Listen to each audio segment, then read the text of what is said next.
क्या हाल चाल आप लोगों के। आप लोगों ने व्हाट्सएप और इंस्टाग्राम पर इस तरीके के मैसेजेस तो जरूर देखे होंगे कि जुडिशरी जो है वो बहुत स्लो है, राइट। जुडिशरी में केसेस का डिस्पोजल उस तरीके से नहीं हो रहा जिस तरीके से होना चाहिए। 20-20 साल बाद चीजों का जजमेंट आ रहा है। 3-3 4-4 साल तक व्यक्ति न्याय के लिए भटक रहा है लेकिन उसको मिल नहीं रहा है। आज के इस वीडियो में इन्हीं चीजों के बारे में हम डिस्कस करने वाले हैं कि क्या हमारा जुडिशियल सिस्टम वाकई इतना धीमा है। देखिए, इस बात से तो हम भली भांति परिचित हैं कि इंडिया में एक जुडिशियल क्राइसिस की स्थिति बनी हुई है। मतलब 4.5 करोड़ से ज्यादा केसेस आज की तारीख में भारत में पेंडिंग है। अब ऐसे में लोगों का गुस्सा आना स्वाभाविक है। लोग जब देखते हैं कि किसी हाई कोर्ट ने अपने कंटेम्प्ट के लिए नोटिस जारी कर दिया तो लोग कहते हैं, अच्छा, आपको इतना अभिमान है, इतना अहंकार है, खुद के ऊपर कंटेम्प्ट के लिए आप केस करेंगे। अगर किसी फिल्म से संबंधित कोर्ट ने कोई नोटिस जारी कर दिए या फिर कभी ऐसे स्ट्रे डॉग्स वगैरह जैसे मसले कोर्ट ने सो मोटो उठा लिए तो पहला जो रिएक्शन आता है वो आता है, हां, ये कर लो पहले। समस्या ये है कि आप और हम लॉ से जुड़े हुए लोग। आप अगर अभी ये वीडियो देख रहे हैं तो आप किसी ना किसी तरीके से law, legal studies, legal education या लीगल सिस्टम से या तो जुड़े हैं, उसमें रुचि रखते हैं या फिर उससे आपका किसी ना किसी प्रकार का संबंध है। इस संबंध के वर्चू से ये आपकी भी जिम्मेदारी हो जाती है कि जब कभी इस तरीके के प्रश्न उठें, जब कभी भी इस तरीके की बात आपके सामने उठे तो स्पष्ट तौर से सही फैक्ट्स को सामने रखते हुए आप सारी चीजों को क्लैरिफाई करें। बिल्कुल ठीक बात है कि कोर्ट्स में इस तरीके के इश्यूज को भी एंटरटेन किया जाता है। कई बड़ी बड़ी हस्तियां हैं जिनके खिलाफ नोटिस जारी कर दिए जाते हैं, फिल्मों के संदर्भ में नोटिस जारी कर दिए जाते हैं। देखिए, नोटिस जारी करना किसी भी प्रक्रिया में शुरुआती स्टेप्स में से एक है। अगर मैं किसी व्यक्ति की शिकायत लेकर के पहुंचा हूं and I have a prima facie case, court will admit and issue notice. ये तो पहला काम है जो कोर्ट करेगी। और उस पहले काम को यदि कोर्ट कर रही है तो वो सिर्फ अपनी न्याय प्रक्रिया का पालन कर रही है। It is merely following the procedure that is there in the law, right. Now, कुछ केसेस सुओ मोटो लिए जाते हैं, एब्सोल्युटली ट्रू। पर ऐसा नहीं होता है कि सारे केसेस चल रहे हैं और बीच में रोक दिया, बोले रुको रुको रुको, केस नंबर 2 और 3 के बीच में चलो पहले उन आवारा कुत्तों की बात कर लेते हैं। ऐसा नहीं है। वो पूरे कॉज लिस्ट जो उस दिन की है उसको सुना जाता है, उसको एंटरटेन किया जाता है, उसके बाद सुओ मोटो केसेस को टेकअप किया जाता है या फिर कभी कभार एकदम शुरुआत में उसको टेकअप करके बहुत जल्दी वाइंड अप करने की कोशिश की जाती है। इस तरीके के केसेस बहुत ज्यादा लंबे नहीं चलते और अगर चल रहे हैं तो it's a very rare occasion कि सुओ मोटो लिए गए केसेस, इस प्रकार के केसेस इतने लंबे चले। अन्यथा 1 या 2 हियरिंग के अंदर ही उनका फैसला किया जाता है क्योंकि कोर्ट ने उस मामले में स्वमेव संज्ञान लिया होता है, खुद से उस मैटर को आइडेंटिफाई किया होता है। Now, the problem is, in India we currently need 70 to 75,000 judges and we have 17,000 judges and ये फिगर भी मिनिमम है। और ये मैं नहीं कह रहा हूं, ये फिगर पहले ही सुप्रीम कोर्ट द्वारा बताया जा चुका है। आज की तारीख में हमारे पास इन जजेस के लिए, एग्जिस्टिंग जजेस के लिए भी इंफ्रास्ट्रक्चर प्रॉपर नहीं है। अगर आप कुछ ही दिन पहले के अखबारों पर नजर डालेंगे तो मध्य प्रदेश की टियर 1 सिटीज में कई जजेस को टीन शेड के नीचे बिठा करके काम करवाया जा रहा है। एसी कूलर जैसी कोई व्यवस्थाएं वहां इतनी अच्छी है नहीं। कई जगहें ऐसी हैं जहां एक कोर्ट रूम में कोई बेंच, कोई डायस वगैरह भी नहीं हो पाया है क्योंकि जजेस अपॉइंट हो चुके हैं, इंफ्रास्ट्रक्चर नहीं है, तो एक हॉल में एक जगह पर टेबल कुर्सी लगा करके जज साहब को बिठा दिया गया है। इस लैक ऑफ इंफ्रास्ट्रक्चर के चलते हम और जजेस को अपॉइंट करें, उसके लिए भी स्टेट सैंक्शन बहुत जरूरी है। पैसा नहीं है, उतना कि जजेस को सैलरी दी जा सके, फैसिलिटीज नहीं है कोर्ट्स में भी जो कि इन जजेस को मुहैया करवाना बहुत जरूरी है। आज we are in the era of technological advancements and these जजेस they do not have the basic technological accessories that they need to supplement their cases। अब आप कहेंगे कि सर आईफोन मिल रहा है जजेस को, आईपैड मिल रहा है, आधे से ज्यादा खुद ही खरीद रहे हैं, राइट? और जहां मिल रहा है वो हाई कोर्ट या सुप्रीम कोर्ट लेवल पर है, और हम बात कर रहे हैं यहां डिस्ट्रिक्ट जुडिशरी की, क्योंकि मेनली जो केसेस हैं वो डिस्ट्रिक्ट जुडिशरी में ही हैंडल किए जा रहे हैं। ज्यादातर केसेस डिस्ट्रिक्ट जुडिशरी में ही हैंडल किए जा रहे हैं। अब क्योंकि हमें इतने जजेस की जरूरत है, क्योंकि हमारे पास इतने जजेस कम हैं, वर्कलोड अपने आप बढ़ता है। ठीक है, now let's talk about workload. Bharat में 10 लाख लोगों पर 21 जजेस हैं, 21 जजेस टू हैंडल 10 लाख पीपल। अब आप कहते हो साहब उस 10 लाख में हर कोई थोड़ी केस डाल रहा है, एब्सोल्युटली नॉट। पर अगर उस 10 लाख में से आधे भी डाल रहे हैं, मैं कह रहा हूं 1/4 भी डाल रहे हैं, तो भी 2.5 लाख केसेस के लिए वी हैव 21 जजेस। 2.5 लाख केसेस के लिए वी हैव 21 जजेस। ये हमारे लिए बहुत आसान हो जाता है जब हम दूसरी कंट्रीज से कंपेयर करते हैं कि बताओ वहां के जजेस तो ऐसा करते हैं, वहां के जजेस तो वैसा करते हैं। Huge difference. वहां जजेस के अनुपात में पब्लिक उतनी ज्यादा नहीं है, जजेस उस हिसाब से बहुत सारे हैं। हमारे यहां उतने जजेस हैं ही नहीं जितनों की आवश्यकता है। भारत में पुलिस भी कम है, टेक्निकली स्पीकिंग पुलिस भी कम है, मेडिकल प्रोफेशनल्स की भी कमी है टू सम एक्सटेंट, लेकिन मेडिकल प्रोफेशनल्स, पुलिस, जुडिशरी में जितना डिफरेंस है as oppose to the number of people they are catering, वो बहुत ज्यादा है। जितने लोगों के अनुपात में मेडिकल ऑफिशियल्स हमारे यहां हैं, उससे काफी कम जजेस यहां पर मौजूद है। अच्छा, एक और चीज आपने सुनी होगी कि justice delayed is justice denied. भाई अगर आप न्याय देने में विलंब कर रहे हैं तो आप न्याय दे ही नहीं रहे हैं। But there is also a concept justice hurried is justice buried. अपने खुद के मामले को सोच करके चलिए। यदि आपका कोई केस है तो क्या आप ये नहीं चाहेंगे कि आपके केस को ढंग तरीके से, पूरी तरीके से सुना जाए, आपको सारा मौका दिया जाए अपनी बात रखने का, लिखित मौखिक तौर पर? क्या आप नहीं चाहेंगे कि जो भी डॉक्यूमेंट्स आपके पास हैं वो सारे कोर्ट गो थ्रू करे? क्या आप नहीं चाहेंगे कि आपके पास जो भी विटनेसेस हैं उनका एग्जामिनेशन, क्रॉस एग्जामिनेशन कोर्ट के सामने किया जाए? आप चाहते हैं कि कोर्ट सारी प्रक्रिया फॉलो करे, आप ये भी चाहते हैं कि सारी चीजें जल्दी हो, आप ये चाहते हैं कि 21 जजेस इतने सारे केसेस में इन सारी चीजों को बहुत जल्दी जल्दी कर लें। अगर मैं आपको सच बताऊं तो ये भारत के सारे जजेस, भारत के सारे जजेस अगर 24 घंटे भी बिना एक भी छुट्टी लिए, बिना एक भी मेडिकल लीव लिए लगातार भी काम करें, तो भी the number of cases that we have, उसे खत्म करने में सालों लग जाएंगे। This is not happening in months to come, नहीं होने वाला, राइट? नाउ मूविंग अहेड, बहुत कॉमन एक भ्रांति है जिससे लोगों को बहुत नाराजगी भी है। छुट्टियां बहुत लेते हैं जजेस, राइट? बहुत छुट्टियां लेते हैं। बताओ इनकी तो समर वेकेशन हो जाती, बताओ इनकी तो विंटर वेकेशन हो जाती। आपको शायद नहीं पता होगा कि कोर्ट्स में संडेज को भी रिमांड ड्यूटीज लगती हैं।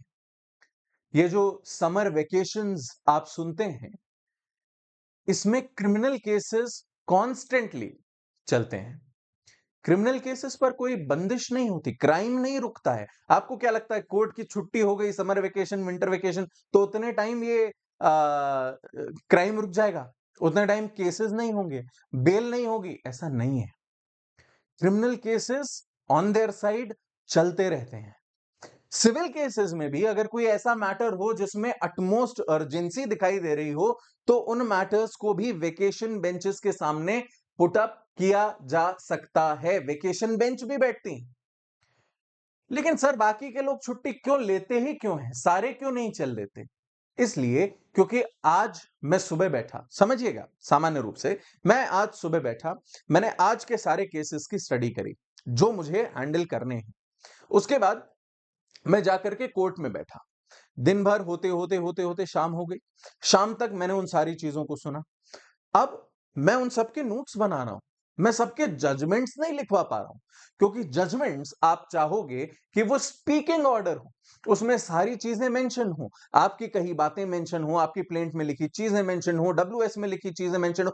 उतना लंबा अगर मुझे जजमेंट लिखवाना है, 8 पेज 10 पेज का पर केस, तो मुझे समय चाहिए। इन सभी के साथ जजमेंट्स लिखने का भी मेरा टारगेट है।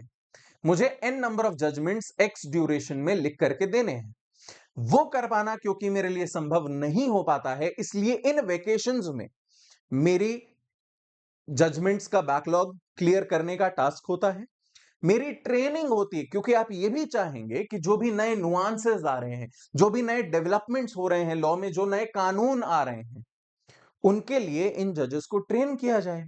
क्योंकि आप यही चाहेंगे कि आपका केस जो हैंडल कर रहा है, he is trained enough, he is qualified enough, he is up to date with what is happening with the legal system. उसकी ट्रेनिंग करने के लिए भी तो कुछ समय चाहिए।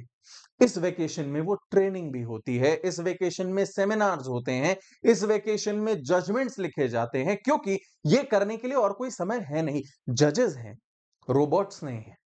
दे आर नॉट पीपल जो आप रैंडमली आप बोलो कि भाई ये हंसी मजाक क्यों कर रहा है। कई बार आपने देखा होगा, कई यूट्यूब पर कोई रील फेमस हो गई, वायरल हो गई, या इंस्टाग्राम पर कोई शॉर्ट वायरल हो गया।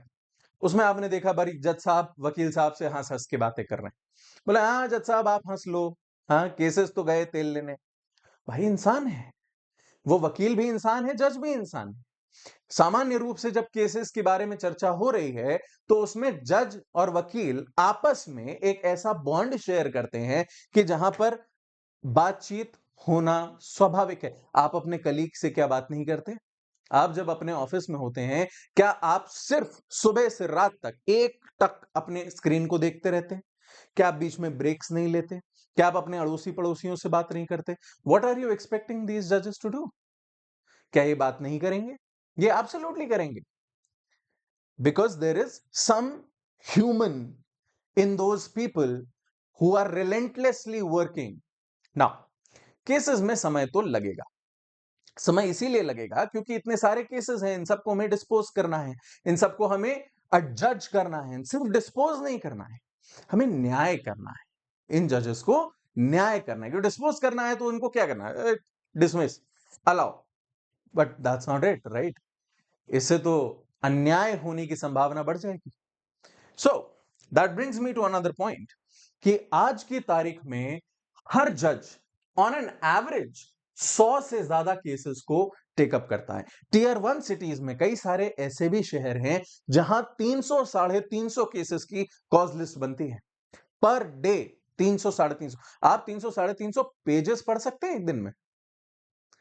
हम इन जजेस से एक्सपेक्ट कर रहे हैं कि इन्हें उन सारे केसेस की फाइलें, जो कि मोटे मोटे बंडल्स होंगे, जिसमें अगर क्रिमिनल केस है तो उसमें एफआईआर है, चालान है, एग्जामिनेशन की कॉपीज हैं, क्रॉस की कॉपीज हैं, सारी चीजें। सिविल है तो उसमें इतने सारे डॉक्यूमेंटेशंस हैं, एवरीथिंग इज देयर। आप एक्सपेक्ट कर रहे हो कि ये आदमी इतने केसेस, इतने सारे पेजेस पढ़ के, गो थ्रू करके सही न्याय करे। आप कर पाएंगे? अब आप कहेंगे सर हम नहीं कर पाएंगे इसीलिए तो इनको रखा है। नहीं, पर ये भी तो इंसान है ना, इतनी तो मानवीयता हमें भी रखनी पड़ेगी इनके प्रति, right? So on an average a judge deals with more than 100 cases per day, right? कई बार ऐसा होता है, इस बात में कोई दो राय नहीं, कई बार ऐसा होता है भाई आज दिन में केवल 15 ही केस सुन पाए। क्यों? भाई बयान थे लंबे लंबे, उनमें समय चला गया। आदमी खड़ा है, बयान दे रहा है, मुझे सुनना पड़ेगा, एग्जामिनेशन क्रॉस एग्जामिनेशन हो रहा है, मुझे सुनना पड़ेगा। आगे के मैटर्स रीच नहीं हो पाए तो उनको नेक्स्ट डेट मुझे देनी पड़ेगी, right? That is also true, but this is the average that I'm telling you. Other than that, more than 4,000 to 5,000 cases are filed every day only in the high courts. I'll tell you something. हम लोगों ने Madhya Pradesh high court principal bench at Jabalpur में, principal seat eight Jabalpur में last to last month 2 महीने पहले एक case file किया था। अभी अगस्त चल रहा है, जून में केस फाइल किया था। उस केस का नंबर 26,000 समथिंग समथिंग है, only in writ petition. High courts में there are several types of matters which are taken up, appeals होती हैं, arbitration matters होते हैं, writ petitions होती हैं, everything is there. Yes, सिर्फ रिट पिटिशन में, सिर्फ उस हाई कोर्ट में जुलाई तक में 26,000 से ज्यादा नए केसेस दर्ज हो चुके थे। These are the amount of cases that are registered in India in each high court.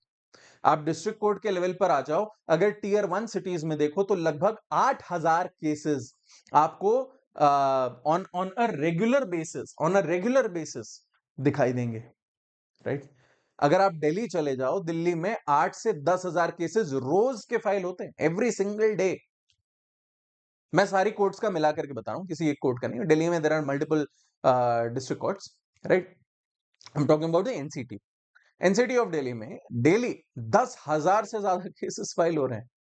उतने तो जजेस नहीं है, 17,000 है टोटल, समथिंग समथिंग, मतलब ऊपर नीचे है वो फिगर, बट अप्रोक्सीमेटली 17,000। मैं कह रहा हूं 20 भी मान लो तो भी नहीं है।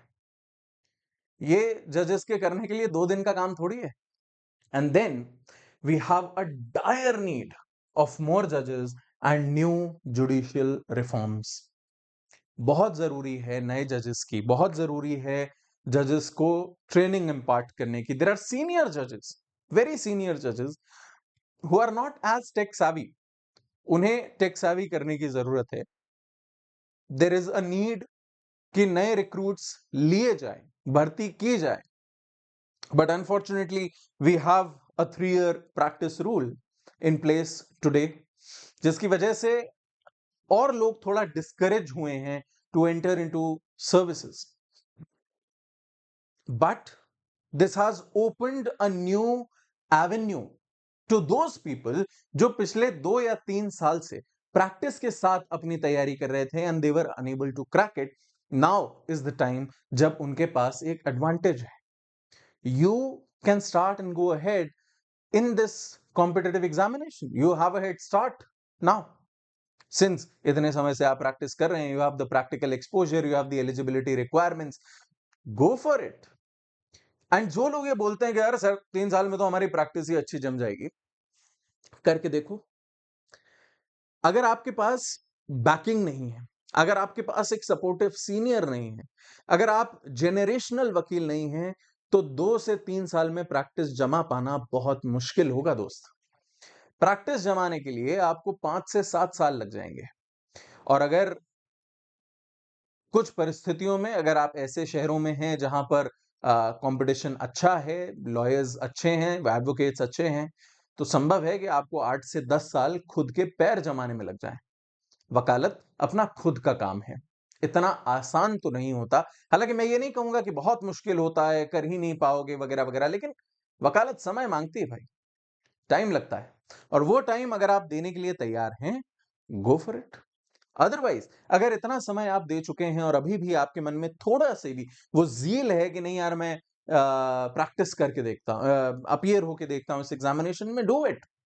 Because we do need a lot of जजेस एंड स्पेशली क्वालिफाइड जजेस, द जजेस who know the court system in and out, through and through. The जजेस जिन्हें न सिर्फ लीगल सिस्टम के बारे में पता है, बल्कि उन्होंने उसको अनुभव किया है, जिया है, और उन्हें लॉ का ज्ञान भी है। ऐसे जजेस की, बहुत सारे जजेस की भारत को आज आवश्यकता है। तो आगे से यदि कोई आपसे कभी कहे कि यार हमारे हमारे जजेस ना बहुत स्लो हैं, स्लो हमारे जजेस नहीं हैं, हमारे जजेस कम हैं जिन पर वर्कलोड बहुत है। हाँ, जुडिशियल सिस्टम हमारा स्लो हो सकता है because of the lack of जजेस, because of the lack of infrastructure, ये बात सही है, पर इसमें गलती जजेस के ऊपर डालना तो उचित नहीं होगा, ऐसा मेरा विचार है। और अगर कभी आपके सामने ऐसी बात होती है तो being a person of law उसको क्लैरिफाई जरूर कीजिएगा। हमें ज्यादा जजेस की जरूरत है। देन टेक सपोर्ट, जैसा मैंने कहा, इनको टेक सेवी बनाने की जरूरत। कई सारी जगहों पर जहां फाइलिंग्स ऑनलाइन हो चुकी हैं, प्रोसीडिंग्स ऑनलाइन हो चुकी हैं, वहां भी कई जजेस ऐसे हैं जिन्हें ऑनलाइन समझ में नहीं आता, तो वो पूरी प्लीडिंग का प्रिंट आउट निकलवाते हैं। उस प्रिंट आउट को पढ़ने से ज्यादा बेहतर, ज्यादा आसान तरीका है अगर वो ऑनलाइन ही कंट्रोल एफ करके चीजें सर्च करके ढूंढना सीख जाए, अगर वो नए टूल्स का इस्तेमाल करना सीख जाए, आर्टिफिशियल इंटेलिजेंस का इस्तेमाल करना सीख जाए, या फिर थोड़े और टेक सावी हो जाएं। आज भी कई सारी ऐसी कोर्ट्स हैं जहां वीडियो कॉन्फ्रेंसिंग से अपीयर होना पॉसिबल नहीं है, क्योंकि basic requirements of a computer with a webcam is not there. वही चीजें अब मुहैया नहीं हुई हैं जजेस को, तो फिर हम उनसे टेक सावी होने की क्या उम्मीद रखें? पर इसकी जरूरत, इसको करना बहुत जरूरी है। Reforms that help in smoother judicial processes, इन्हें अपनाना जरूरी है। सिर्फ लॉ लेकर के आने से कुछ नहीं होगा, सिर्फ ये कह देने से कि भाई 6 महीने में केस खत्म होना चाहिए, इन चीजों की रिकॉर्डिंग होनी चाहिए, कैसे होगी? You need to, the state needs to, शासन को जरूरत है कि ये चीजें प्रोवाइड करवाएं। The police officers are doing these recordings अपने खुद के मोबाइल फोन से, which will be which cannot be, you know, a very trusted source, या फिर which will not be very comfortable for the police official as well, right? So ऐसे reforms जो practically परिलक्षित होते दिखें, ना कि ऐसे जो कि सिर्फ कागजों में आकर के रह जाएं। Removing outdated techniques and procedures, बहुत सारी ऐसी चीजें हैं आज भी, despite revamp in IPC, CrPC and evidence, हमारे criminal as well as civil laws में इस तरीके के बहुत सारे प्रावधान हैं जो कि आज आउटडेटेड है, जिन्हें बदलना जरूरी है और जिन पर बहुत थॉट देना जरूरी है। एक बहुत प्रोग्रेसिव माइंडसेट लाने की आवश्यकता है।